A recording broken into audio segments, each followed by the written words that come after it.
السلام عليكم ورحمة الله وبركاته.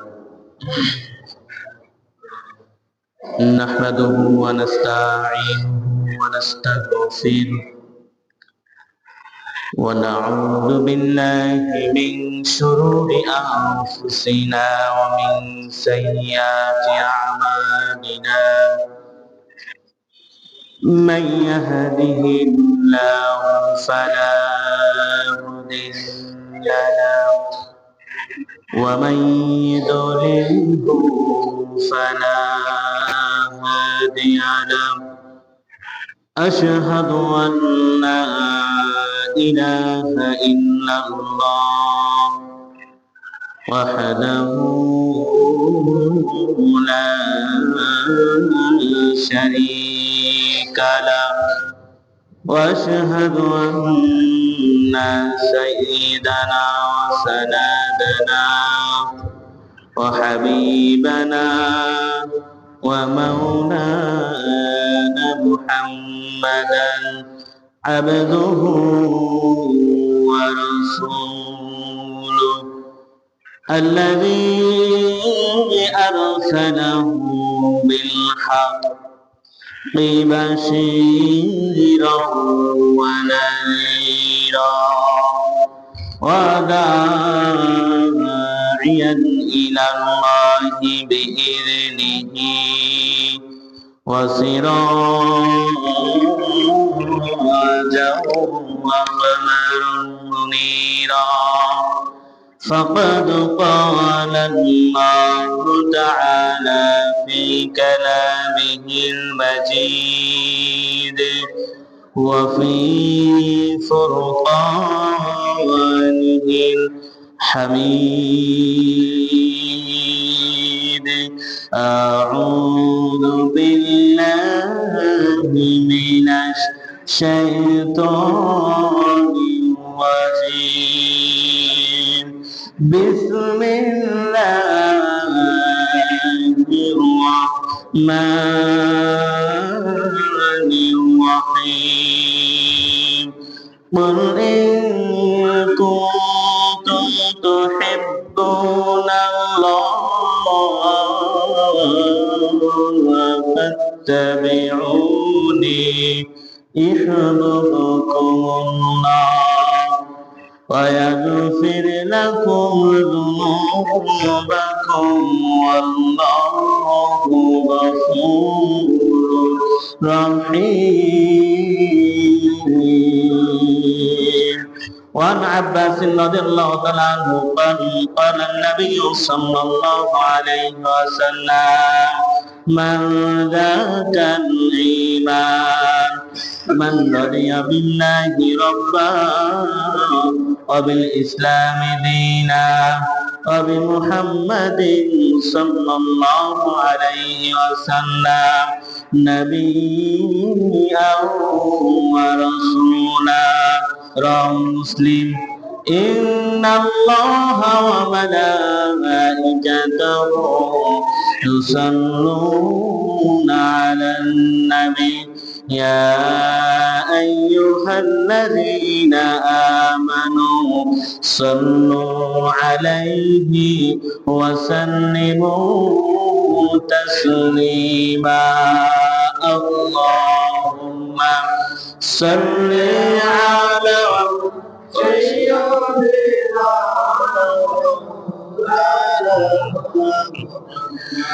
وعلى آل سيدنا مولانا محمد. اللهم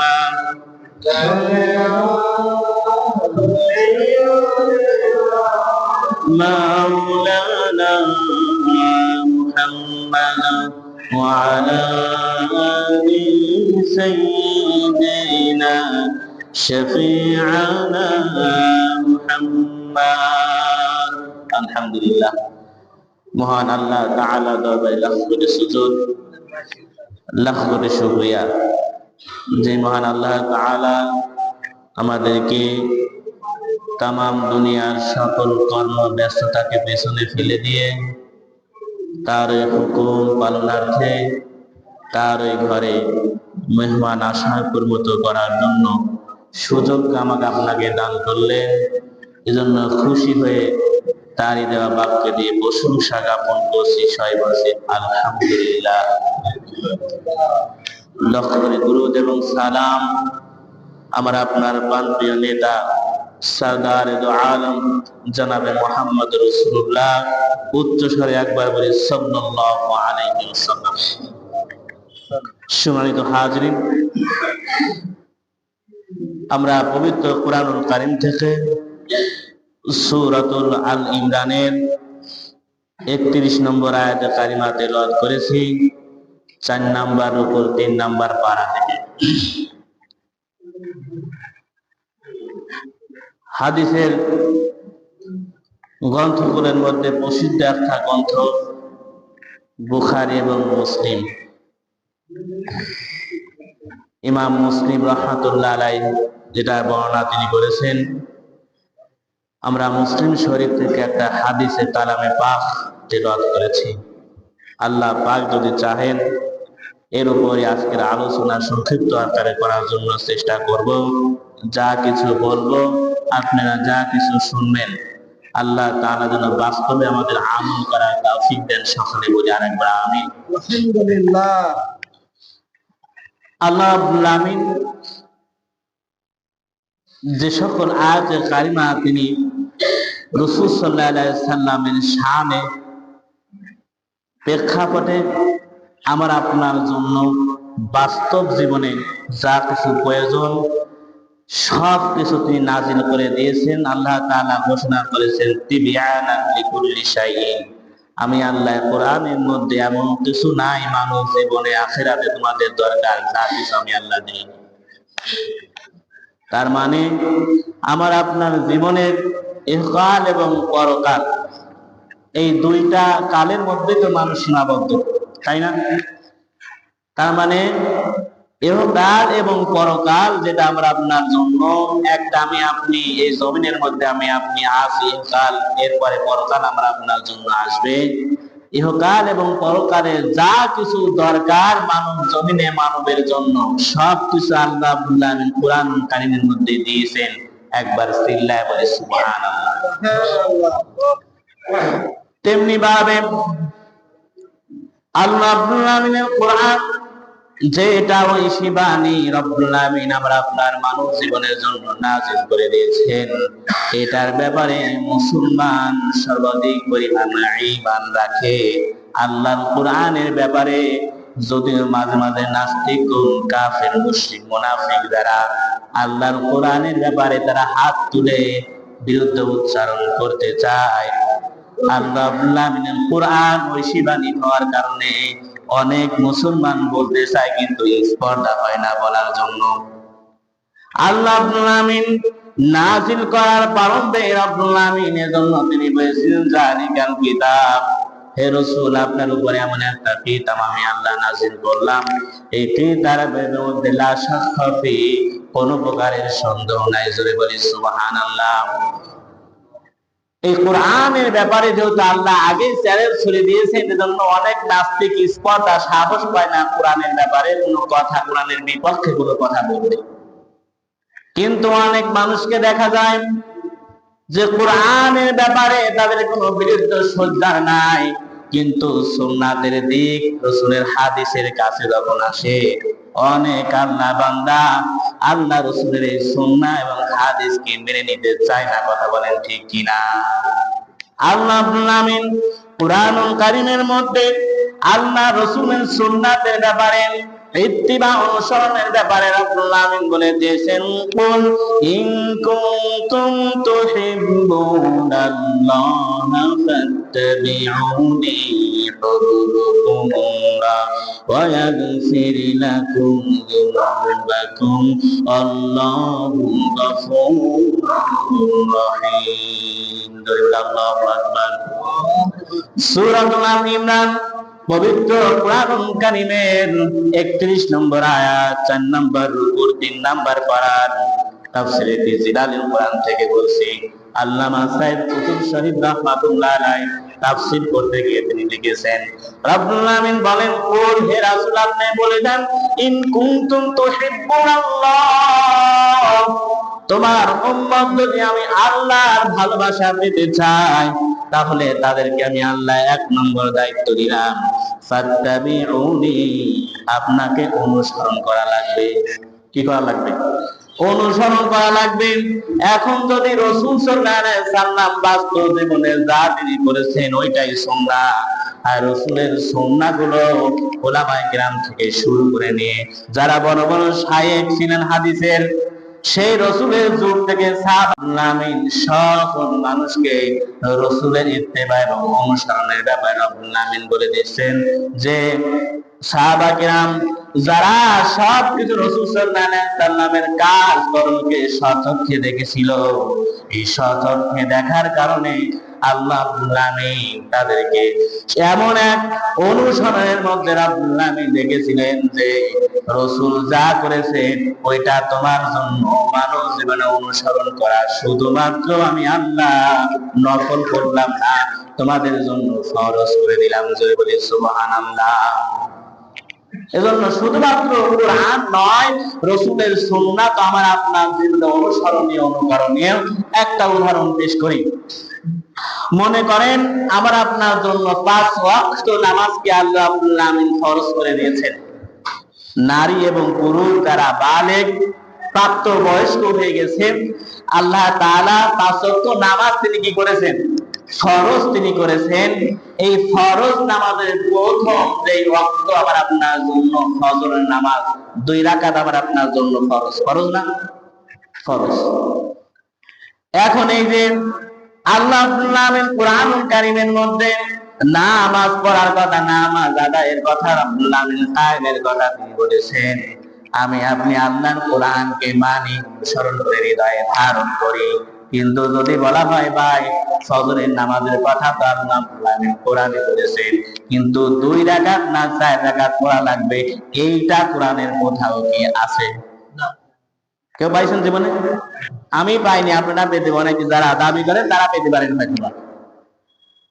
এই প্রশ্নগুলোর চ্যালেঞ্জ যখন ছুড়ে দেওয়া হয় যে সুন্নাহ মানি না, আল্লাহর কোরআনকে শুধুমাত্র মানি, আল্লাহ রাসূলের বিরুদ্ধে উচ্চারণ করা, বিশুদ্ধার সিদ্ধান্ত করা হয়, কথা বলেন ঠিক কিনা? অথচ আল্লাহ রাব্বুল আমিন 1500 বছর আগে রাসূলের সুন্নাহকে অনুসরণের ব্যাপারে বলেছে, অথচ মানুষ এমনও মানুষ আছে রাসূলের সুন্নাহকে মেনে নিতে চায় না, মূলত গোমরাহি বা মূর্খতার মধ্যে আছে।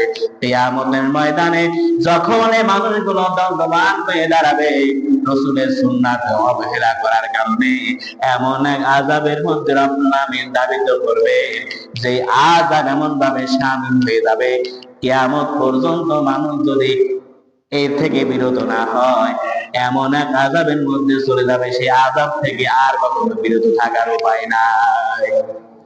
আল্লাহ রাব্বুল আমিন এজন্য তিনি ফরজ করে দিয়েছেন যে রাসূল যা কিছু করেছেন ওটা তোমাদের জন্য সুন্নাহ।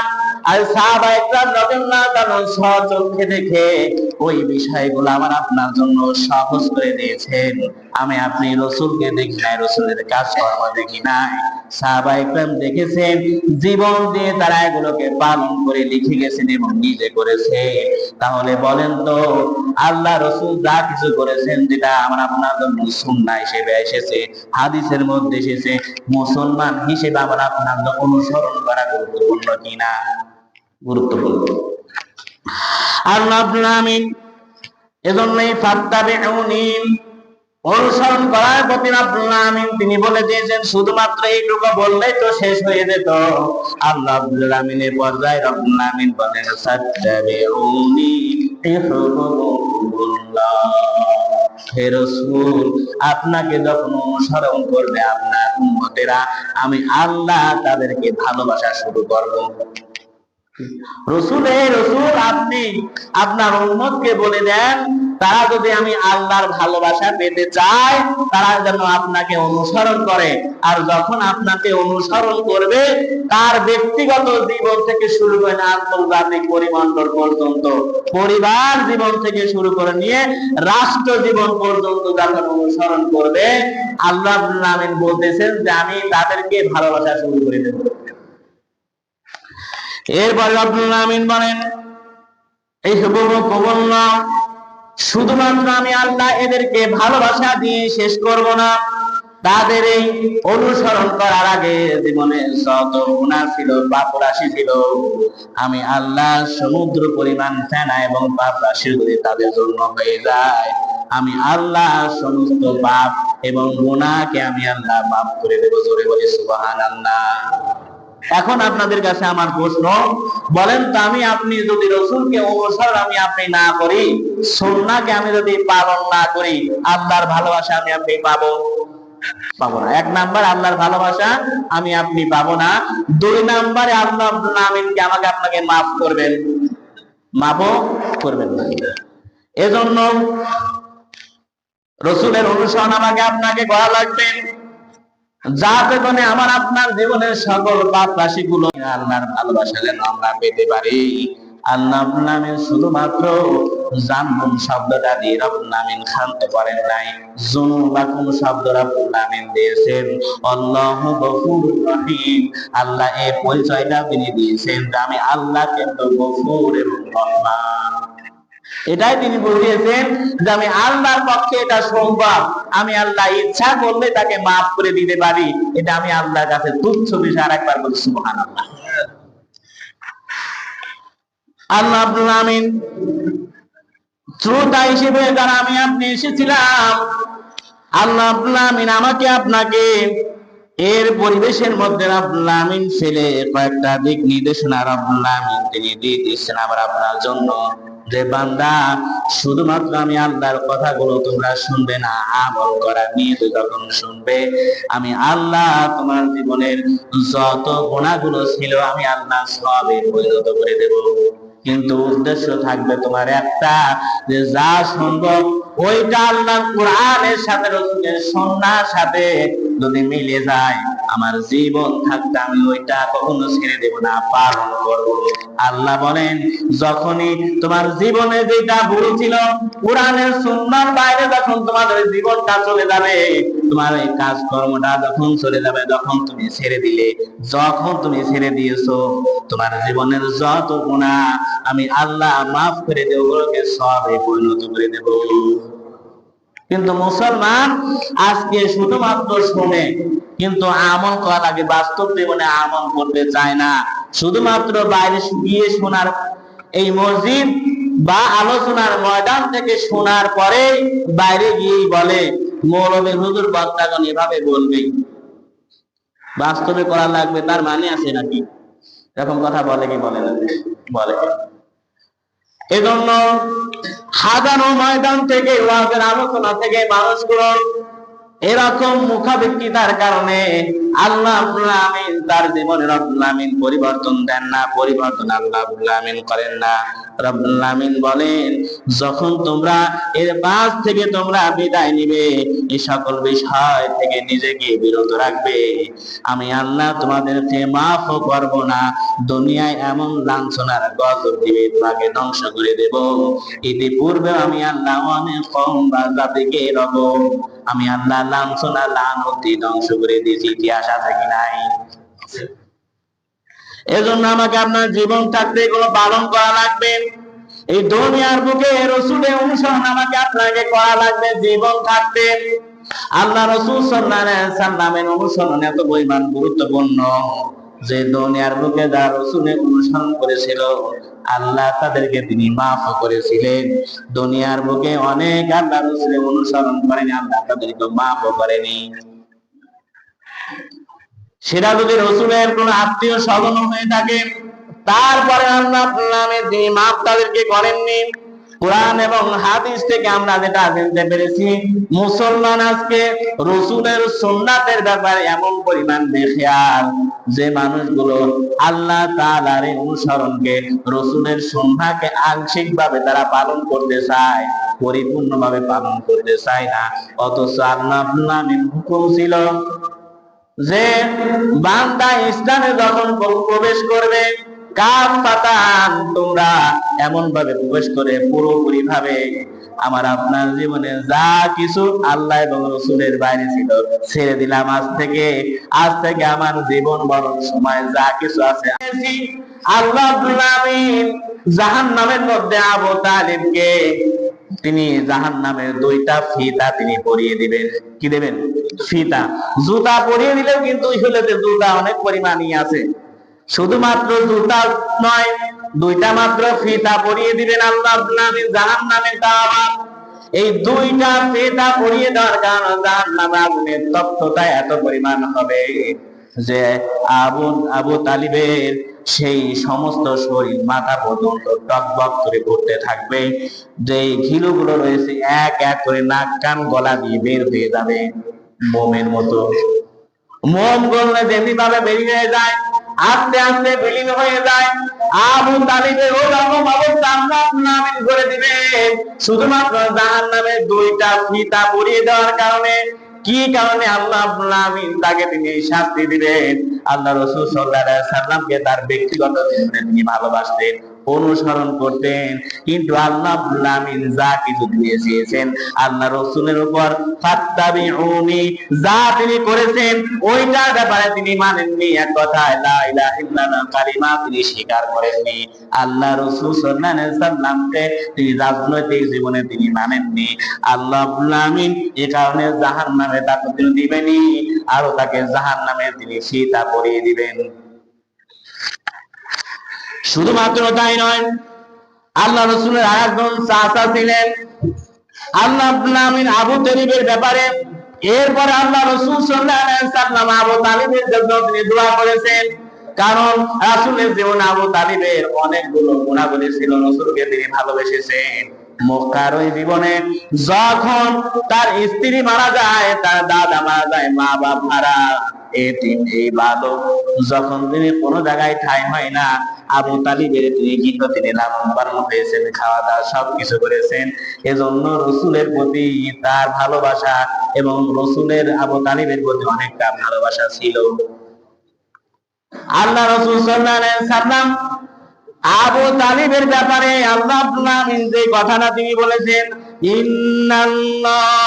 ইন্নাকা লা তাহদি মান আহাবাবতা ওয়ালাকিন্নাল্লাহা ইয়াহদি মান ইয়াশা ওয়া হুয়া আ'লামু বিল মুহতাদিন।